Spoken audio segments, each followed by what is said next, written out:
Today I'm going to explain the story of a Korean horror movie that shocked audiences after its release in 2026. It became the highest-grossing Korean horror film of all time and left viewers terrified. But before we begin, here's a small warning. If you get scared easily, don't watch this video alone late at night. The story begins in the middle of the night. A young couple is camping beside a quiet lake, enjoying their time together. The girl walks away to grab some beer, but suddenly she hears a strange noise coming from the water, like two large rocks smashing against each other. Almost as if she's under a spell, she slowly starts walking into the lake. The boy notices his girlfriend wading into the water without hesitation. Alarmed, he shouts for her to stop and rushes after her. But just as he gets close to a dark figure standing in the water, he hears his girlfriend calling his name from the shoreline behind him. Confused and terrified, he freezes. If his girlfriend is standing on the shore, then who or what was he chasing in the water? Slowly, he turns around, his body trembling with fear. The mysterious figure has vanished. Then in the very next moment, a horrifying shadow bursts out from beneath the lake and drags the helpless young man into the pitch-black water. A few days later, something even stranger happens. People discover a disturbing image on the Street View map of an area known as the Salmokji Reserve. Hidden in the water is the terrifying outline of a mysterious figure. The creepy image quickly goes viral online, sparking endless debates and theories. Even though it's the weekend, the map company is forced to hold an emergency meeting. After investigating, their experts confirm that the image isn't the result of a software glitch. But the most shocking part is this. They have no original photos or raw data from that location at all. In other words, the company never uploaded the horrifying image in the first place. To prevent any legal issues, the mysterious photo is immediately removed from the map. However, the director orders the team to capture fresh images of the area and update the map that very same day. A woman named Soo-in volunteers to handle the assignment. Officially, she's doing it because it's her responsibility, but the truth is far more personal. Just a few days earlier, Captain Yu had visited the very same lake and suddenly disappeared without a trace. Soo-in's ex-boyfriend K-tae desperately tries to convince her not to go, worried that the investigation could put her life in danger. But Soo-in refuses to back down. Determined to uncover the truth, she heads out with two junior team members, newcomer Sung-bin and Sejong, along with two cameramen, Kang-tae and Kang-jun. As they make their way toward the lake, Sejong becomes fascinated by the eerie legends surrounding the place. The conversation soon shifts to the mysterious disappearance of the missing couple. Trying to explain the local folklore, Sejong warns everyone that water spirits are far more dangerous than ordinary ghosts because they lure unsuspecting victims into the depths and claim their lives. Even the lake's name, Salmokji, carries an unsettling meaning. It represents the boundary between life and death. According to local rumors, the area was once an ancient cemetery. When the reservoir was built, the graves were never relocated. They were simply submerged beneath the water. Many believe that this is why the place is filled with dark and restless energy. Despite the chilling stories, cameraman Kyun-jun laughs them off as pure superstition. He proudly tells the group that he once worked as a rescue diver for the Korean Navy and jokes that he can swim faster than any ghost. While everyone else chats nervously, Soo-in remains unusually quiet, staring ahead with a tense and serious expression. When the team finally arrives and starts looking for a parking spot, their vehicle suddenly crashes into something strange. It turns out to be a small stone tower with a bowl of rice placed on top, as though it had been built for worship or to keep some evil force away. The impact cracks the tower, and almost immediately a mysterious elderly woman appears out of nowhere and angrily scolds the group. But the moment she sees Soo-in, her expression changes. She reveals that she once nearly lost her own life in these very waters. Even more unsettling, the woman somehow knows that Soo-in is searching for someone. She hands her a small stone and tells her to place it on the tower while making a wish. According to Korean tradition, travelers passing sacred sites stack stones on these towers and pray. If the tower remains standing after the stone is added, the wish is believed to come true. The mood suddenly turns heavy. One by one, everyone silently places a stone on the tower and whispers a personal wish. But just as Soo-in reaches forward to place hers, a pitch-black hand suddenly bursts out from inside the tower and grabs her wrist with terrifying force. But in the blink of an eye, the hand suddenly vanishes as if it never existed. The old woman coldly tells everyone to keep placing the stones before turning around and walking away without another word. Suin hides her fear and tells the team to finish the job first, saying they can place the remaining stones on their way back. As everyone starts unloading their equipment, Suin notices a styrofoam cooler crawling with insects. It turns out cameraman Kyung Tae secretly brought fishing bait with him. At the same time, she catches the two junior crew members getting an inflatable boat ready. Sejong admits that she runs a horror YouTube channel and wanted to film a ghost hunting video while they were out working. Seeing everyone treating the assignment like a vacation, Suin loses her patience and snaps, "We're not here for a picnic. Focus on the job first, then you can do whatever you want." Their task seems simple. Photograph a 3-kilometer route, a job that should take no more than 2 hours. But before they can even begin, Kyung-jun realizes the GPS signal has completely disappeared. As the team stands there confused and worried, Captain Yu suddenly appears out of nowhere. He calmly explains that the same thing happened to him the last time he was there. Then without hesitation, he grabs the GPS device and starts walking straight into the water. The deeper he goes, the stronger the GPS signal becomes. Soo-won is overjoyed to finally see her boss alive and well after being missing for so long. When she asks where he has been all this time, Captain Yu simply gives her a mysterious smile and says he'll explain everything later. Meanwhile, the two junior crew members continue taking pictures of the area, but strange discoveries soon begin to unsettle them. Sejong notices markings along the lakeshore that look eerily similar to a tombstone inscription. Even more disturbing, the camera seems to capture something unnatural lurking deep beneath the surface of the lake. Elsewhere, cameramen Kyung Tae and Kyung Jun decide to finish their work quickly so they can cook the fish they plan to catch. Carrying the 360-degree camera, Kyung Tae moves farther ahead while Soo-won carefully watches his every step through the live monitor. Suddenly, Soo-won notices a dark shadow on the monitor and immediately warns Kyung Tae to back away. The shadow vanishes for a moment, but then appears again. Panicked, she tells him to return right away. But Kyung Tae brushes it off, convinced just imagining things, and keeps moving forward. As he gets closer to the lake, he suddenly spots the shadow sprinting across the shoreline at an impossible speed. Frozen with fear, he slowly approaches the water, but there's nothing there. Then, without warning, the surface begins to ripple. Kyung Tae looks down and sees his own body moving, but his reflection stays completely still beneath the water. At the same time, Soo-won sees something horrifying through the camera. A ghostly figure standing directly behind him. She screams into the walkie-talkie, begging him to run, but Kyung Tae switches it off. A split second later, the severed head of a terrifying woman crashes onto him, knocking him straight into the lake. Soo-won races to the scene and sees long black hair floating across the water. Moments later, Kyung Tae bursts back to the surface, completely terrified. Meanwhile, Kyung Jun is sitting nearby with a bowl of rice, laughing and assuming it's all just a prank. But Kyung Tae insists that a woman's severed head actually fell on him. After reviewing the recorded footage, Sejong explains that what they witnessed is part of an ancient tantric ritual used to summon the vengeful spirits of those who died in the water. The revelation leaves everyone shaken, and Soo-won decides they should stop working immediately. However, the company director calls and pressures her to finish the job that very day, warning that several people have already disappeared in the area. Reluctantly, Soo-won decides to wait until morning for the replacement equipment to arrive. Kyung Tae, though, refuses to stay there even 1 second longer. Just then, Captain Yu reminds everyone that the GPS device they dropped into the water must be recovered before it gets damaged. With no other choice, Kyung Tae and Kyung Jun head back to the lake. Meanwhile, Soo-won receives a call from her ex-boyfriend Keon Tae, who tells her he's on the way with new equipment. She quietly admits that Captain Yu has been acting very strangely. At that exact moment, Captain Yu suddenly appears right behind her. When Soo-won asks him why so many people have vanished around the lake, he avoids the question entirely and simply says that the wish he made at the tower has finally come true.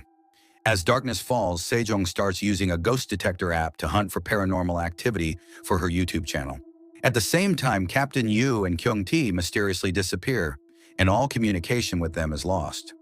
While searching for them, Soo-won hears the unsettling sound of stones clashing together. Almost as if she's under a spell, she slowly walks toward the water. Then something on the ground suddenly snaps her out of the trance. She looks down and discovers Team Tai's memory card lying at her feet. Everyone stares at the laptop in complete shock. In one of the photos, Captain Yu can clearly be seen destroying a mysterious stone tower beneath the water. At that exact moment, Keitai calls in tears and reveals something unbelievable. Captain Yu actually died in the hospital the previous night. Before anyone can process the news, the call suddenly cuts off. Meanwhile, Kyung-jun and Songbin are skipping stones across the lake. Out of nowhere, the endless sound of stones striking the water begins echoing all around them. Both freeze in fear. Then something shoots out of the darkness and smashes their only source of light. When they switch on their flashlights, they realize it isn't a rock at all. It's the lifeless body of a dead crow. Just then, the ghost box inside Sejejung's bag powers on by itself. A distorted voice crackles through the speaker. "Have you all arrived? How many of you are there?" Furious, cameraman Kyung-jun grabs the device and yells, "Are you dead underwater? Did you throw this crow at us?" No answer comes back. Instead, the same chilling sentence repeats over and over. "I had to die because of you." Suin quickly shuts the device off and orders everyone to split into two groups to search for the missing people. At the same time, Captain Yu leads cameraman Keitai deep into the forest. But when Keitai looks behind him, the captain has vanished. Moments later, he spots him standing in the middle of a frozen lake instead of on the shore. The eerie sound of stones hitting the water echoes again. Suddenly, Keitai sees the shadow of a long-haired girl drowning beneath the surface. As he turns around, a horrifying face bursts out of the water, followed by countless ghostly heads surrounding him from every direction. Elsewhere, Songbin and Sejong use the Ghost P device to track down Captain Yu, only to find him standing silently in front of a strange stone tower. Meanwhile, Sunan is searching the forest alone when Kang Jun arrives and accidentally steps into the lake. Their flashlights reveal a horrifying sight, Kiti's body hanging by one foot. Crying uncontrollably, Kang Jun pulls down his brother's corpse, and the devastating loss drives him to the edge of madness. Just then, Songbin and Sejong rush back after being attacked by a dark shadow near the stone tower. Enraged, Kang Jun refuses to call the police. Instead, he swears to take revenge on Captain Yu. But then Sunan, trembling with fear, reveals the truth. Captain Yu died in the hospital last night. Everyone falls silent, unable to understand who they had been following all day. Finally, Sejong delivers the most terrifying conclusion of all. The water ghost killed Kayati. Just then, Captain Yu suddenly emerges from the darkness, smashing rocks together. Furious, Kyung-jun immediately chases after him.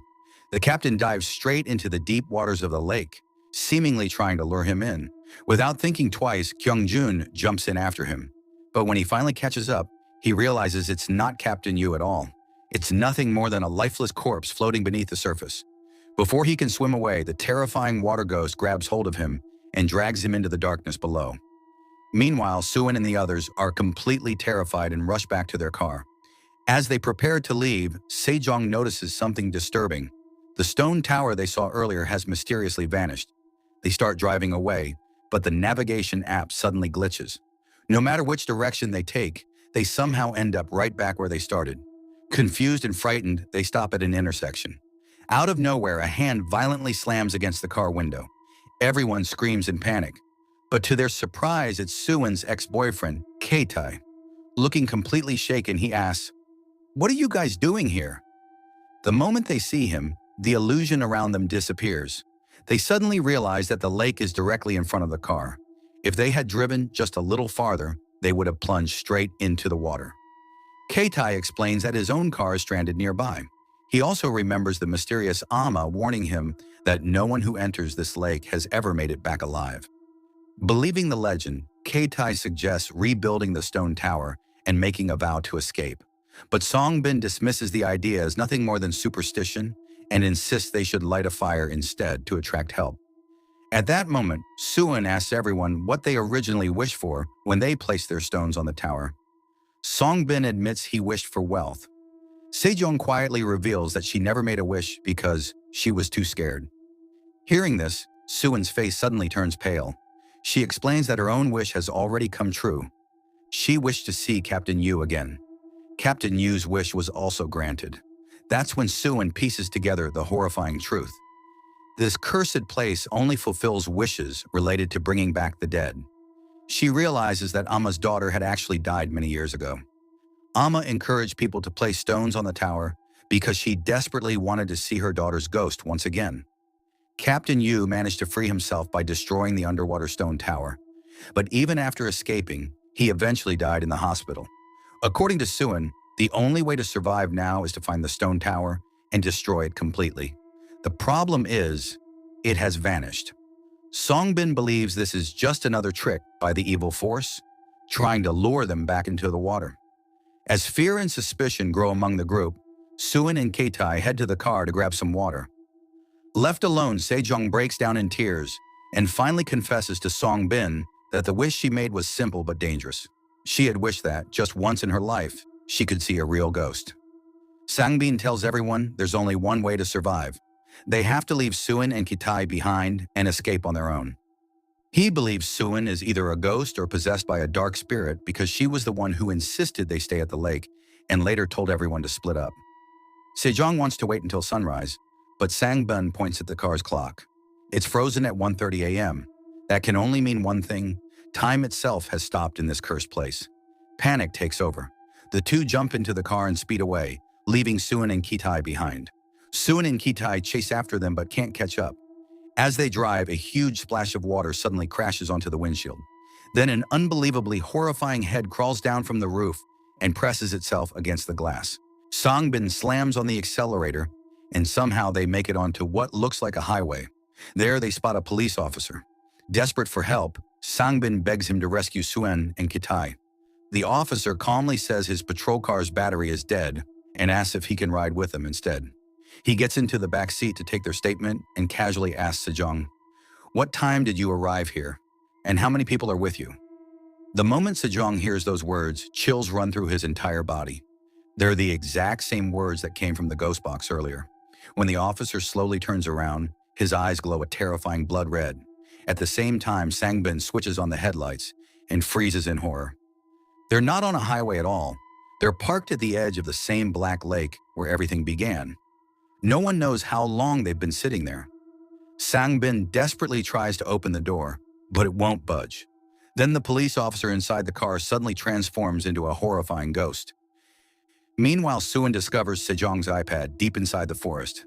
The device reveals the location of the mysterious stone tower on the opposite side of the lake. Just then, Sejong's desperate cries come through the walkie-talkie. Suin and Keitai rush toward the sound and find an abandoned car. Hidden underneath it is Sejong, trembling with fear. Suin starts moving toward him. Keitai suddenly grabs her and pulls her back. In the very next second, Sangbin, who is sitting inside the vehicle, throws the car into reverse and brutally runs Sejong over. Afterwards, Sangbin falls from the vehicle himself, snapping his neck and dying instantly. Nearby, Keitai places Suin onto an old boat and begins heading toward the stone tower across the lake. As they sail, Suin starts wondering how Keitai knew the boat would even be there. Then something impossible happens. Keitai suddenly transforms into the ghostly image of Captain Yu. The captain tells Suin that this entire mission was her responsibility from the beginning, and that she is the one to blame for his death. Moments later, the ghost disappears. Before Suin can react, a pale hand shoots up from beneath the water and drags her into the dark depths of the lake. Keitai immediately dives in after her. Underwater, he discovers a horrifying sight. Hundreds of lifeless bodies lie beneath the lake, like an endless army of the dead. He finds Suin trapped in thick vines, frees her, and pushes her toward the surface. But his own leg gets tangled, leaving him unable to escape as the water slowly claims him.